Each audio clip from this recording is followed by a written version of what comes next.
안녕하세요. 결혼 한 번 잘못했다가 이혼하게 된 이야기, 뭐가 자랑이라고 이렇게 사연까지 보내나 싶으신 분들도 당연히 계실 거라 생각해요. 대나무밭에서 임금님 귀는 당나귀 귀라고 외치듯 그냥 누가 되었든 간에 상관없으니 저 혼자 한탄이라도 해볼 생각으로 이렇게 사연을 적게 되었습니다. 결혼을 하면 고부 갈등은 어떻게 보면 당연히 따라오는 거라 생각했습니다. 서로 평생을 다르게 살아온 두 사람이 결혼을 하고 두 집안이 한 식구가 되는 건데 어떻게 하나같이 다 마음이 맞을 수가 있겠나요? 장서 갈등이라는 말도 있듯이 제가 시어머니와의 문제로 골머리를 썩는 만큼 남편 또한 저희 친정어머니가 이해가 되지 않는 부분이 있을 거라고 생각했습니다.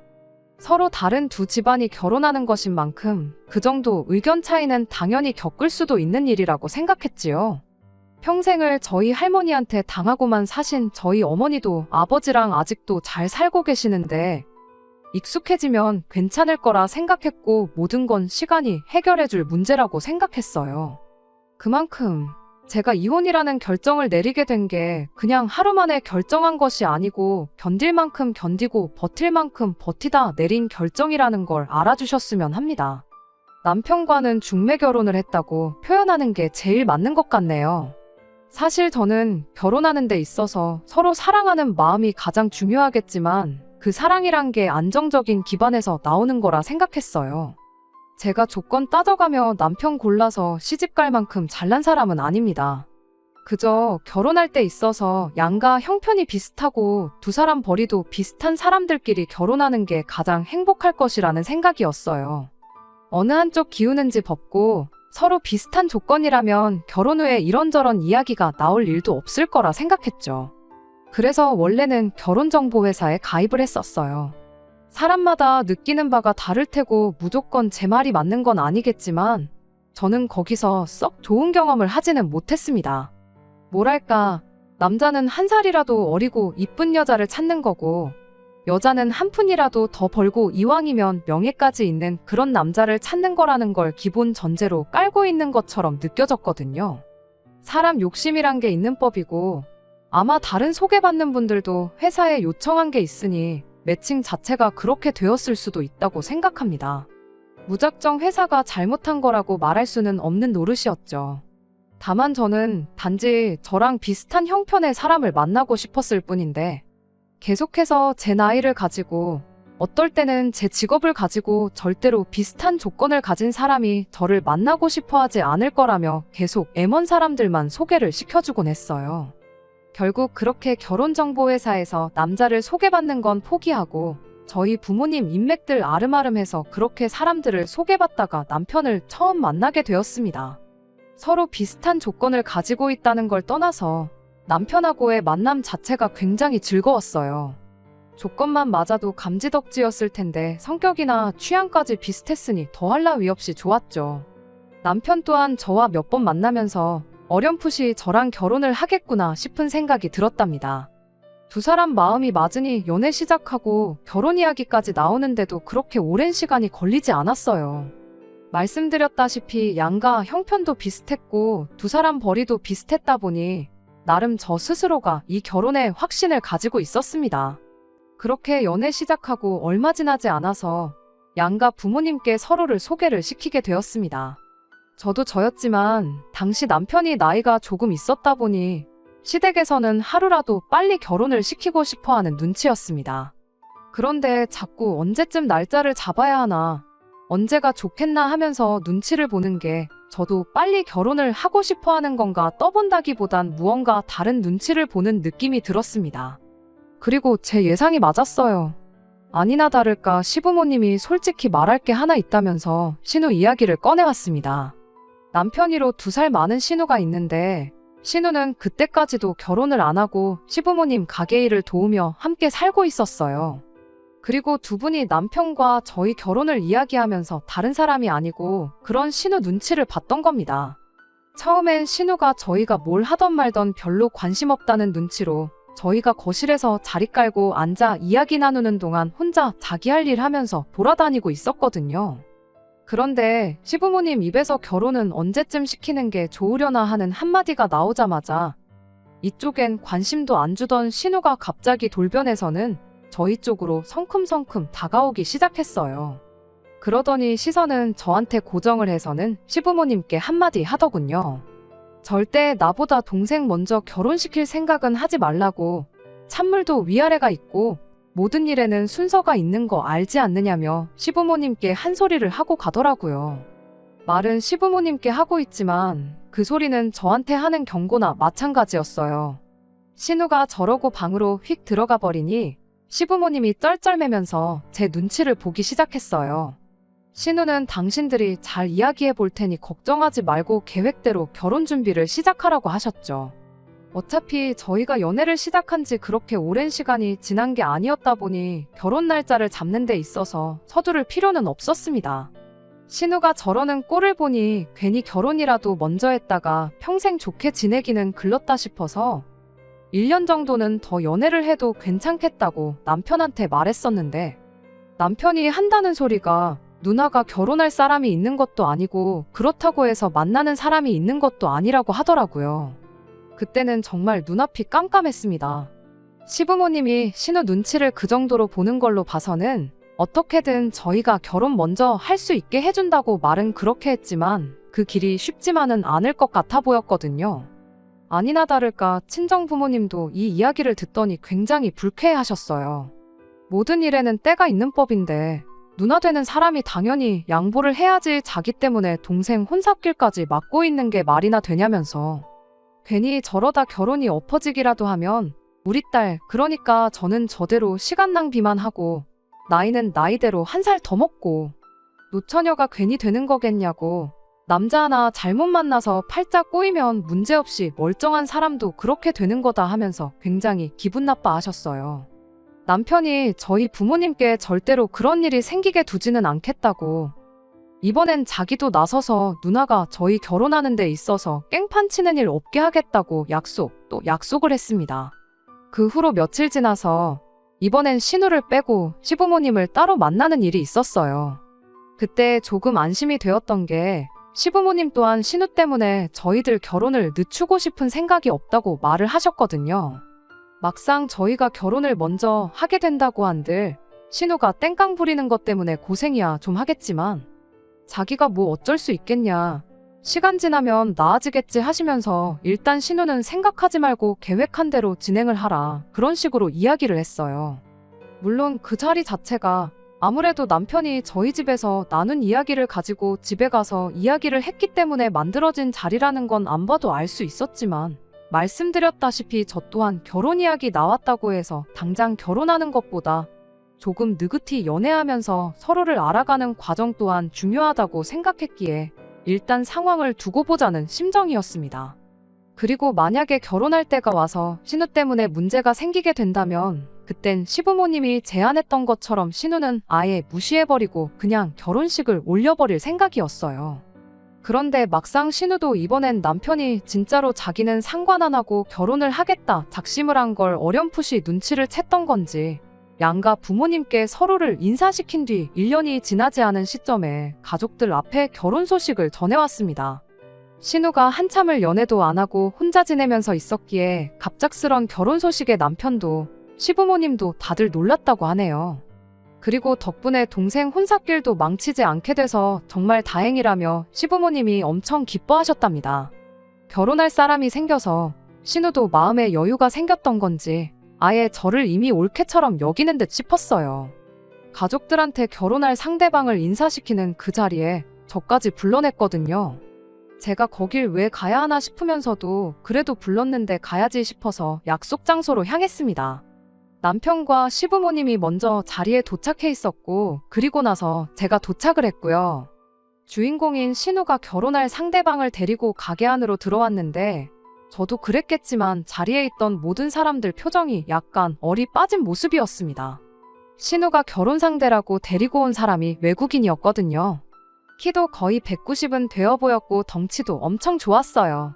연갈색 머리가 듬성듬성 섞인 금발에 수염까지 덥수룩한 게 약간 어딘가 군인 같다는 인상도 받았어요. 자신을 미국에서 왔다고 소개한 그 사람은 처음 한국에 원어민 강사 일을 하려고 들어왔다가 본격적으로 학원 사업을 하면 좋겠다 싶어 그렇게 한국에 눌러앉게 되었다며 자신을 소개했습니다. 어설프긴 하지만 의사소통이 문제없이 가능할 만큼 한국말에도 능통한 사람이었습니다. 약간 험상궂다고 표현해도 어색한 점 하나 없는 첫 인상이었지만 나름 한국말로 농담도 하면서 대화를 주도적으로 이끌어 나가려고 하는 게 인상과는 다르게 노력도 많이 하고 부침성도 좋은 사람이구나 싶었어요.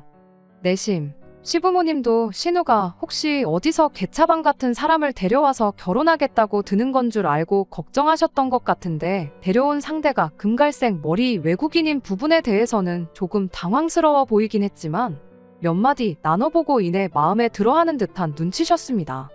외국인이지만 어느 정도 의사소통도 되고 학원 사업을 준비 중이라니 능력도 있는 사람처럼 보였을 테니까요. 그런데 이야기를 나누다 보니 결혼은 신우 혼자만의 생각이었다는 걸 알게 되었어요. 문화가 다른 만큼 생각하는 것도 다르긴 다르구나 싶었던 게 그 사람은 당장 결혼을 하겠다는 게 아니고 일단 신우랑 같이 동거를 할 생각이라는 말을 전해왔지요. 그건 좀 충격적이었네요. 결과적으로는 신우가 결혼식을 올리지 않는다는 소리나 마찬가지였는데 그 상황에 신우가 과연 동생보다 먼저 하겠다는 그 결혼 순서를 양보를 해주겠나 싶었거든요. 그날 자리가 거의 끝나갈 때까지 저와 남편의 결혼에 대해선 그 누구도 입을 열지 않았어요. 그런데 저는 그 자리에서 신우건 시부모님이건 확실한 대답을 듣고 싶었죠. 가만히 있었다간 그냥 흐지부지 넘어갈 것 같아서 저희들 결혼은 어떻게 되는 거냐고 제가 먼저 말을 꺼냈습니다. 시부모님 표정이 괜히 신우 심기를 건드릴 것까지 있느냐 하는 표정이었는데 예상외로 신우가 먼저 결혼식 순서가 뭐가 중요하겠냐며 이젠 그런 거 상관없다고 알아서 하라고 한마디 하고 말더라고요. 그래서 내친 김에 저희도 그럼 그렇게 알고 결혼식 날짜부터 잡겠다고 이야기하고 자리는 좋게 좋게 마무리가 되었지요. 애초에 온 가족이 신우 하나 때문에 쩔쩔매고 눈치를 보고 살고 있다는 게 문제였는데 그때까지만 해도 저는 그냥 신우 결혼 문제만 해결하면 저희들 결혼 생활에 아무런 문제가 없겠다고 생각했던 게 저의 우산이었습니다. 결혼은 둘이서만 하는 게 아니고 서로 다른 두 집안이 한 가족이 되는 거라는 걸 생각도 안 하고 있던 저의 어리석음이었죠. 아무튼 그 자리가 있은 뒤 몇 주 지나지 않아 신우가 시댁에서 나와 그 남자와 동거를 시작했어요. 그리고 저희는 그로부터 반년이 지나 결혼식을 올리게 되었고요. 우락부락한 생김새와는 다르게 부침성이 좋은 사람이라 이따금씩 저희 부부를 집으로 초대해 같이 시간도 보내고 그랬습니다. 까탈스러운 성격이라고 생각했던 신우도 마음에 여유가 생겨서 그런 건지 같이 시간 보낼 때만큼은 세상에 이렇게 착한 사람이 있나 싶을 정도로 저희를 챙겨줬어요. 그 사람이 말하기를 한국 음식은 좋아라 하는데 술, 그러니까 소주만큼은 아무리 마셔봐도 이게 무슨 맛인지 모르겠다며 항상 저희 올 때마다 한 병에 몇십만 원씩 하는 양주를 준비해서는 그걸 몇 병씩 마시고 그랬습니다. 남편이 술을 좀 좋아라 하던 편이다 보니 누나 덕분에 양주를 종류별로 다 먹어본다며 좋아했어요. 둘이 사는 집이 넓지는 않았지만 나름 아기자기하게 잘 꾸며놓고 살고 있었고 미국 문화인지 뭔지 모르지만 저희를 집에 초대할 때마다 저희 생각나서 샀다며 뭘 그렇게 뜬금없는 선물도 주고 그랬습니다. 그때는 마냥 그 사람이 사업을 준비 중이라 하더니 여유도 있고 씀씀이도 큰 편이구나 그렇게 생각을 하고 있었는데 사실은 그런 게 아니었습니다. 신우가 그렇게 동거를 시작한 지 1년 반, 저희 결혼 생활이 1년이 넘어가는 시점부터 해서 상상도 못한 사실들을 속속들이 알게 되었고 나중에 가서는 경악을 금치 못할 사태까지 터져버리게 되었거든요. 그렇게 긴 시간도 아닌데 세상 사이 좋아 보이던 신우와 그 남자가 시간이 흐르면서 점점 사이도 안 좋아지기 시작했던 게 문제였어요. 사실 저는 어느 정도 이런 날이 올 수도 있겠구나 예상은 하고 있었어요. 남자는 동거 이야기를 꺼냈는데 신우는 결혼을 생각하고 있었잖아요. 둘이 목표하는 바가 달랐다 보니 누가 먼저든 간에 언제쯤부터는 불협화음이 생기진 않을까 그런 생각이 들었거든요. 그런데 진짜 문제는 결혼과 동거에서 나오는 의견 차이 같은 사소한 게 아니었어요. 언젠가부터 두 사람이 저희를 집으로 초대하는 수가 부쩍 줄어들게 되었고 시간이 지남에 따라 만나기는커녕 아예 연락조차 자주 할 일이 없어졌습니다. 남편은 본격적으로 사업을 시작하려는가 보다고 바쁘니까 그럴 수도 있지 않냐며 대수롭지 않게 넘기는 눈치였는데 저는 내심 걱정이 되었어요. 아니나 다를까 하루는 난데없이 신우가 저희 집에 찾아온 날이 있었어요. 연락도 없이 초인종부터 누르는 게 왠지 느낌이 쎄하더라고요. 웬일로 연락도 없이 오셨느냐 물으니 신우가 지금 그 남자랑 싸워서 당장 갈 곳이 없어서 찾아온 거라고 하는 겁니다. 알고 보니 그 근래 들어서 둘이 다툼이 잦았었나 봐요. 신우는 끝까지 그 이유를 설명해주지 않았고 다만 당장 갈 곳이 없으니까 하루만 신세를 지겠다는 말뿐이었지요. 하루 정도는 신세 지는 거 문제는 아니지만 왜 더 가까운 시댁을 두고 우리 집을 찾아온 건가 싶었어요. 오갈 곳이 없다는데 나름의 이유가 있겠거니 싶어서 딱히 별다른 말을 하지는 않았습니다. 그렇다고 우리 집은 안 된다고 내쫓아버릴 수도 없는 노릇이었으니까요. 문제는 그날 이후로 시작되었습니다. 처음 저희 집에 재워준 그 날을 기점으로 신우가 거의 일주일에 한 번꼴로 하루만 신세지자고 계속해서 찾아오기 시작했거든요. 한참 심했을 때는 일주일에 3번도 왔던 적이 있어요. 뭘 어떻게 다투길래 허구한 날 집을 뛰쳐나오나 싶었고 남편도 누나 성질머리가 저래서 집을 나오는 거라고 대수롭지 않게 여겼었는데 하루는 그냥 두고 볼 수가 없을 정도로 몰골을 한 신우가 짐까지 싸들고 저희 집에 찾아온 거예요. 눈탱이가 시퍼렇게 멍들어서 아주 잘 익은 왕밤처럼 되어 있더라고요. 둘이 말다툼을 하다가 결국 그 남자가 힘으로 신우를 제압했었나 봐요. 남자고 여자고를 떠나서 같은 남자라도 잘못 걸리면 뼈도 못 추릴 것 같은 덩치를 가진 사람이었는데 신우가 상대가 되었겠나요? 신우 몰골을 보아하니 그간 신우랑 관계가 어쨌건 간에 걱정부터 되더라고요. 이거 경찰부터 불러야 되는 거 아니냐 했는데 신우가 호들갑 떨지 말라고 경찰 부를 정도의 일이었으면 자기가 진작에 불렀을 거라며 저를 딱 막아서더군요. 아니나 다를까 다음날 그 남자가 우리 집에 신우를 데리러 왔어요. 그 어설픈 한국어로 어눌하게 이것 참 미안하게 됐습니다 한마디 하는 게 왠지 모르게 빈정거리는 느낌이 들더라고요. 아무튼 그렇게 신우를 데려가는데 남편이 암만 자기 누나랑 사이가 안 좋았어도 그래도 가족이고 그래도 누난데 자기 누나를 저렇게 만든 그 인간이 마음에 안 들었나 봐요. 하지만 그렇다고 뭐 남편이라고 해서 상대가 되었겠나요? 남편을 2개는 합쳐놓아야지 그 사람 1명분 될까 말까였는데 남편이 할 말은 많아 보였지만 누나가 괜찮다니까 그냥 참는 것 같더라고요. 저도 남편한테 아서라고 한마디 했어요. 여자도 저렇게 묵사발을 만들어 놓는 사람이 당신이라고 못 패겠냐고 일단은 가만히 있어보라고 남편을 말렸어요. 둘이 부부는 아니지만 동거하면 뭐 부부나 다름없잖아요. 부부싸움은 칼로 물베기라고도 하고 그동안 저 또한 두 사람 문제에 제가 관여할 바는 아니라 생각했는데 막상 신우가 저런 꼴을 당한 걸 보니 그냥 넘어가서는 안 된다는 생각이었습니다. 그래서 아예 그 길로 남편을 데리고 시댁으로 찾아갔어요. 다른 건 몰라도 시부모님도 신우 상황이 어떤지 알고는 계셔야 할 것 같아서 말이죠. 그런데 알고 보니까 신우가 우리 집에만 찾아온 게 아니었던 거예요. 저희랑 연락이 조금 뜸해지기 시작했을 때쯤부터 이미 매일같이 다투는 일이 생겼고 그때는 저희 집이 아니라 시댁에 그렇게 들락거렸다는 거예요. 하도 자주 오니까 아버님이 그 남자한테 내 딸을 믿고 맡겼는데 어떻게 하루가 멀다 하고 집으로 도망 나오게 할 수 있냐며 뭐라고 잔소리를 하셨었나 봐요. 그런데 그 남자가 아주 얼굴이 도깨비 마냥 시뻘개져서는 시댁을 한번 뒤집어 놓을 뻔 했었다더라고요. 그래도 그 뒤로 따로 찾아오는 일 없어서 이제는 둘이 잘 지내는가 보다 싶었는데 저희 집에 들락거리는 줄은 상상도 못 하셨답니다. 제 생각엔 아마 신우 딴에는 저러다 그 남자가 시부모님한테 무슨 해코지라도 하겠다 싶어서 저희 집으로 도망오기 시작한 게 아닐까 싶어요.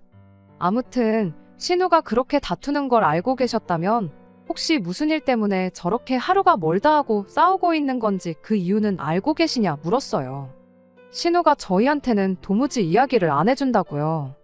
그랬더니 시부모님이 정말 충격적인 이야기를 꺼내오셨어요. 사실 그 남자가 사업을 알아본다고 했지만 땡전 한 푼 없는 사람이었답니다. 둘이 살고 있는 그 집도 당장 보증금 할 돈도 없어서 시부모님이 피땀 흘려 장사해서 모은 돈으로 얻어준 거고, 거기에 신우가 직장이 없다고 했잖아요. 그런데 일을 안 하는 건 그 남자도 마찬가지였던 거죠. 둘이 일도 안 하는데 집이 해결되었다고 한들 생활비가 어디 있었겠나요? 결국 시부모님이 두 사람 생활비까지 대줬다는 겁니다. 그동안 우리한테 사줬던 쓰잘데기 없는 선물이며 저희 마시라고 선심 쓰듯 까줬던 양주며 밥까지 전부 다 알고 보니 시부모님 돈이었던 거예요.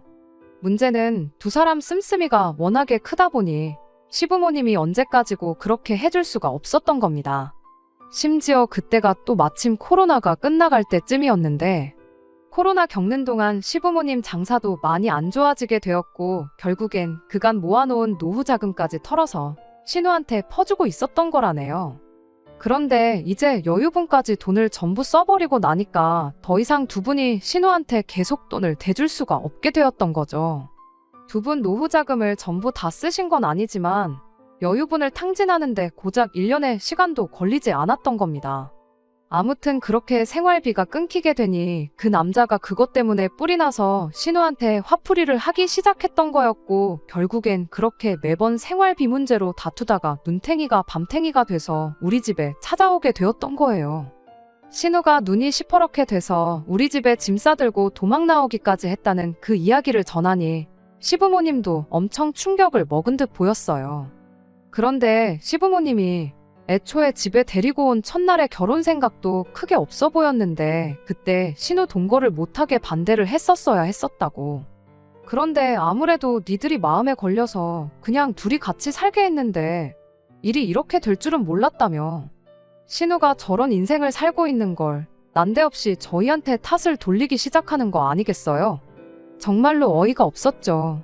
그래서 그렇게 말로만 후회를 할 게 아니고 그 사람은 빼놓더라도 일단 신우까지 같이 해서 한번 이야기를 제대로 해봐야 하는 거 아니겠냐고 현실적인 해결책을 제시를 했습니다.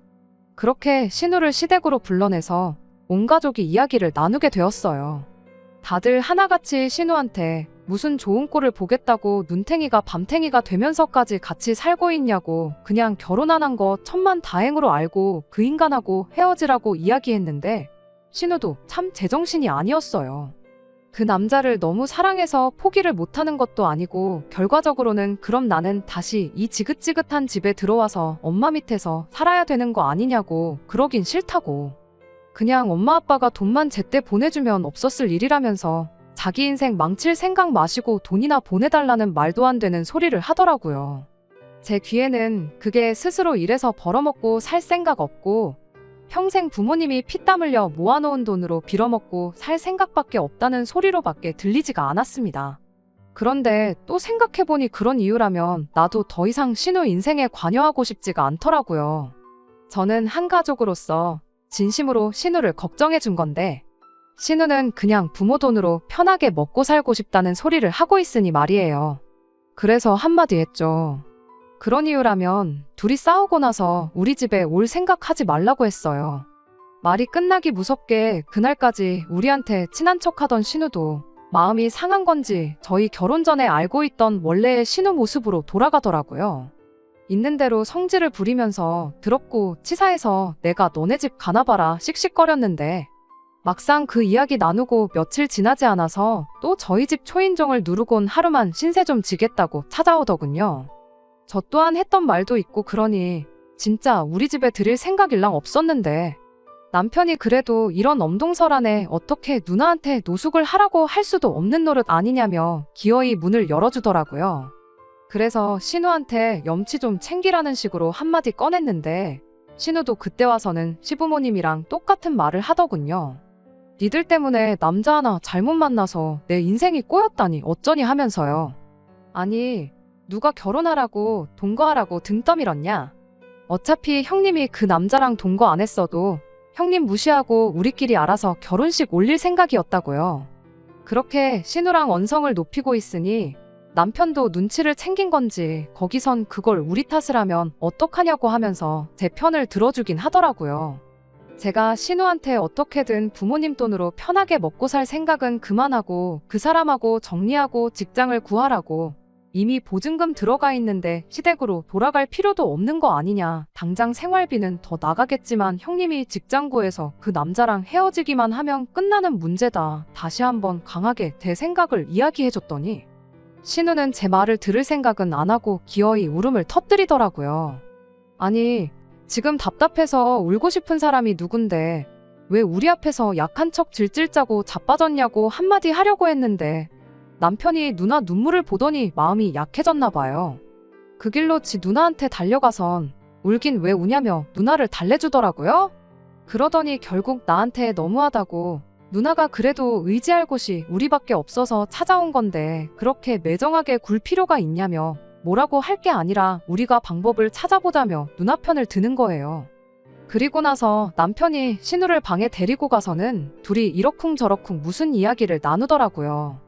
한참 그러고 있다 나오더니 남편 하는 말이 일단 우리가 할 수 있는 건 누나한테 직접적으로 돈을 줄 수는 없지만 돈을 벌 방법 정도는 대신 알아봐 줄 수 있지 않냐며 일단 수입이 생기면 둘이 이렇게 싸우는 일은 없지 않겠냐. 둘이 잘 지내는 거 직접 봐서 알지 않느냐고 저를 설득하더라고요. 그래서 나는 빠질 테니 알아서 하라고 한마디 해줬어요. 며칠 지나서 남편이 이래저래 해서 어떻게 과외 자리를 알아왔나 보더라고요.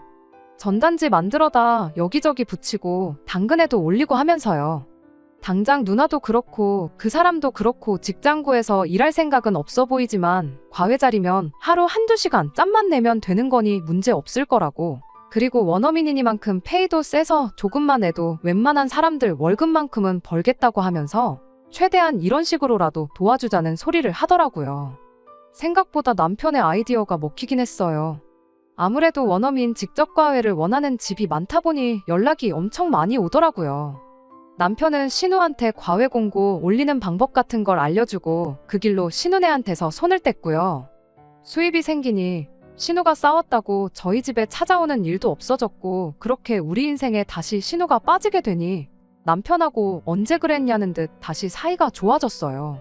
그런데 산 넘어 산이라고 하나 해결했구나 싶었더니 여지껏 신우가 날이면 날마다 찾아오는 건 문제축에도 들지 못하는 일이 터지고 말았습니다.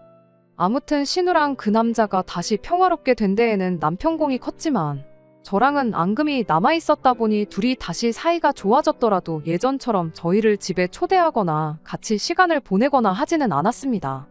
그래도 둘이 사이는 정말 좋아졌던 건지 그렇게 된 지 몇 달 지나지 않아서 신우가 임신을 했다는 소식을 듣게 되었어요.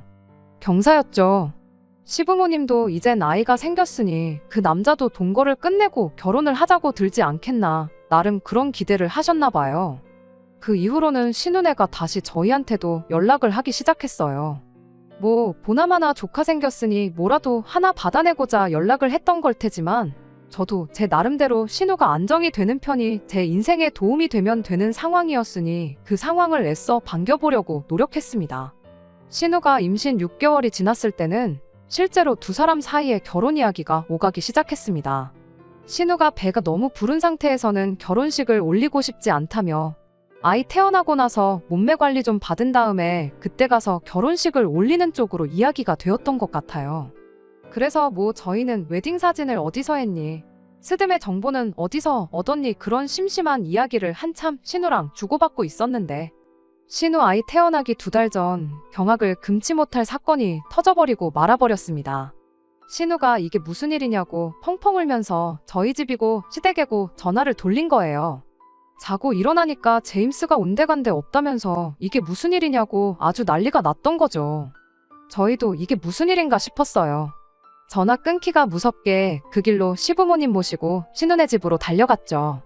도착했더니 신우는 이게 무슨 일이냐고 펑펑 울고 있었어요.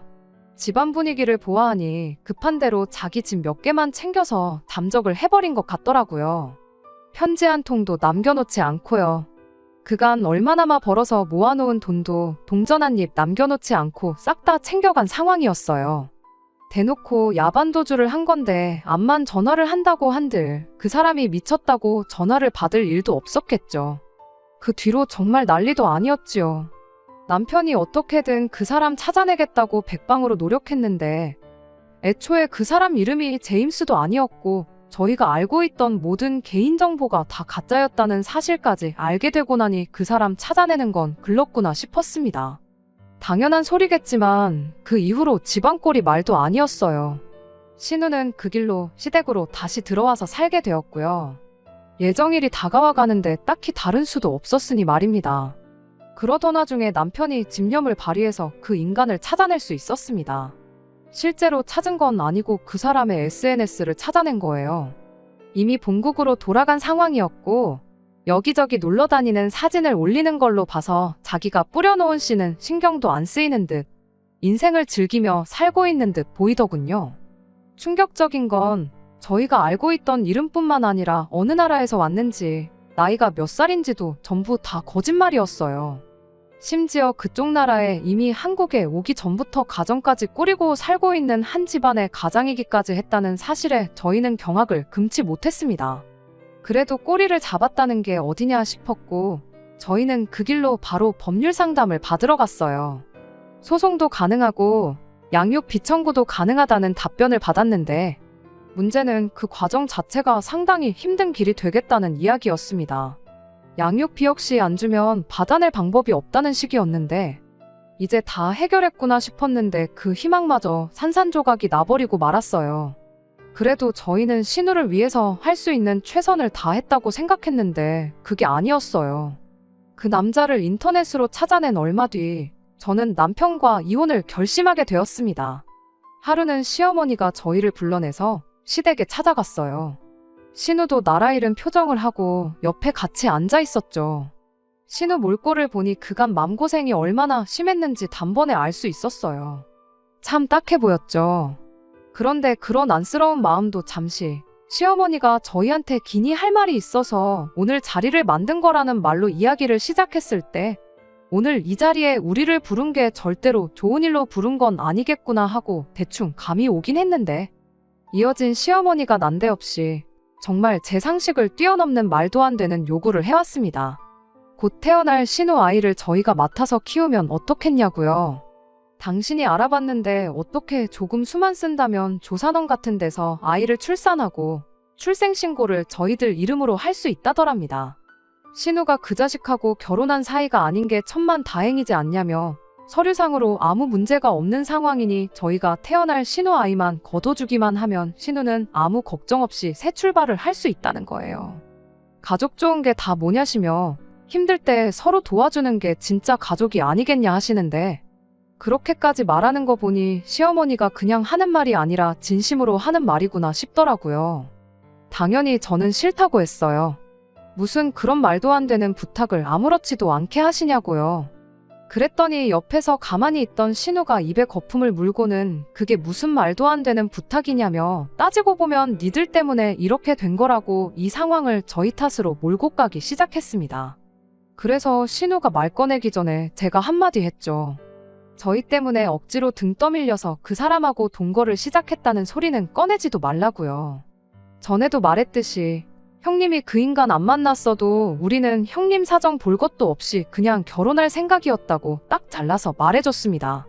그랬더니 이번엔 가만뒀으면 그 인간하고 헤어졌을 건데 니들이 오지랖 부려서 일자리도 구해주고 그러는 바람에 다시 사이가 좋아져서 아이가 생긴 거 아니겠냐며 그거에 대한 책임을 지라는 말도 안 되는 주장을 펼치더라고요.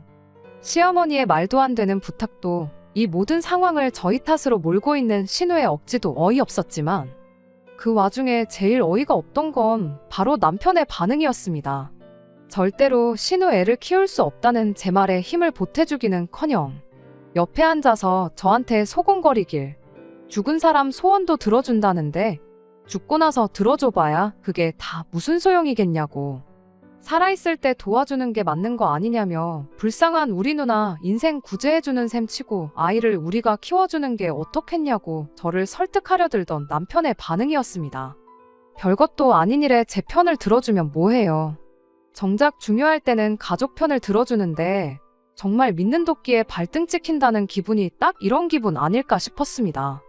제정신으로 하는 소리냐고 그랬더니 피 한 방울 안 섞인 남이 자식 입양해 키우는 사람도 있는데 뭐가 문제겠냐며 그냥 가슴으로 낳은 우리 자식이라 생각하고 잘 키우면 되는 거 아니겠냐고 끝까지 자기 가족들 편을 드는 거예요.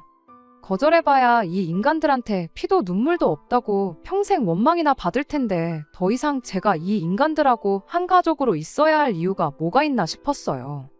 그래서 저는 그 자리에서 이혼 이야기를 꺼냈습니다. 이혼 이야기에 이 인간들이 겁먹고 신우 애 키워달라는 말을 철회한다 하더라도 저는 어쨌든 제가 발을 담그고 있는 이 집구석이 똥통이라는 걸 깨달았기에 이 발언을 철회할 생각은 전혀 없었어요. 그런데 이혼 이야기가 나오기 무섭게 그럼 출생신고만이라도 제 이름으로 해주면 안 되냐는 부탁을 해오더군요. 말인즉슨 어차피 저는 이혼녀 딱지를 달 테니 출산 기록이 남는 것쯤은 아무 문제 아니지 않냐는 소리였어요. 이혼하고 양육권은 자기들이 가져갈 테니 신우 서류만 깨끗하게 해달라는 소리였죠. 그 길로 저는 자리를 박차고 일어나서 남편은 물론이고 신우의 시부모님까지 다 싸잡아서 한마디 했습니다. 단체로 정신 나갔냐고 제정신 좀 챙기라고요. 신우가 이혼한 기록이 없으니 출산 기록만 어떻게 하면 새 출발할 수 있다고 생각하나 본데 정신 차리라고 한마디 해줬습니다. 이미 우리 결혼한다고 이야기 나왔을 때부터 신우 결혼은 평생 긁는 거나 마찬가지였는데 그깟 기록 몇 개 있고 없고 한다고 신우가 앞으로 결혼해서 새 인생 살 수 있다고 생각한 거면 큰 오산이라고요. 그거 아니었어도 평생 혼자 살았을 인생이니 적어도 평생 혼자 외롭지 않게 지금부터 정신 차리고 애나 똑바로 키우라고 한마디 해주고 남편도 그렇게 누나애를 키워주고 싶으면 나랑 이혼하고 누나랑 합가해서 네 조카 아빠 노릇이나 실컷 해주라 한마디 해주고 그렇게 그 집구석을 뛰쳐나왔네요. 그날 이후로 남편이 자기가 잘못 생각했다며 이혼만은 말아달라고 싹싹 빌기 시작했지만 앞으로 신우에 태어나면 펼쳐질 제 인생이 눈앞에 선해서 그렇게 못하겠다고 협의 이혼 해주기 싫으면 몇 년이 걸리더라도 진흙탕 싸움을 하는 한이 있어도 꼭 이혼하게 만들어줄 테니 그렇게 알라 말해주고 저는 그 길로 짐 싸서 친정으로 향했습니다. 남편과 이혼을 진행하는 과정에서 신우의 아이가 태어났고 순리대로 신우 아이는 신우호적으로 올라갔어요. 그렇게 되니 적어도 아들까지 이혼남을 만들기 싫었는지 시부모님이 저희 친정집까지 찾아와 저는 물론이고 저희 부모님한테까지 다시 한번 생각해달라 싹싹 빌었지만 이미 질릴 대로 질린 집구석에 남아있는 정이라고는 눈꼽만치도 없었고 그 길로 그렇게 이혼을 하게 되었습니다. 정작 누나를 위해 아빠가 되어주겠다고 자처하던 남편은 막상 신우네 애가 태어나니 가족들은 나 몰라라 하고 혼자 지내기 시작했어요. 그 꼴을 보니 정말 제가 잘못된 선택을 내려 신우 아이를 데려다 키우겠다 했어도 달라지는 건 없었겠구나 싶고 이 사람과 진짜 내 아이를 만들지 않은 게 정말 천만 다행이구나 싶었습니다. 신우는 내 인생 망했다고 아이 태어나자마자 방문 걸어 잠그고 은둔 생활을 시작했어요. 결국 애는 시부모님이 맡아서 키우게 되었고요. 정신 못 차린 딸 하나도 버거울 텐데 갓난아이까지 키우게 되었으니 시부모님 노후의 고생길이 안 봐도 눈에 선하네요. 다른 건 몰라도 쓸데없는 정에 휩쓸리지 않고 빠르게 이혼을 결심한 제 선택이 정말 잘했다는 생각뿐이고 결국 이혼녀가 되긴 했지만 저야말로 제게 찾아온 두 번째 기회를 날려먹지 않게 항상 최선을 다해서 살아야겠다는 생각뿐입니다. 끝까지 들어주셔서 감사합니다. 오늘의 사연은 여기까지입니다. 구독과 좋아요, 알람 설정 부탁드리고 더 좋은 사연으로 다시 찾아뵙겠습니다. 감사합니다.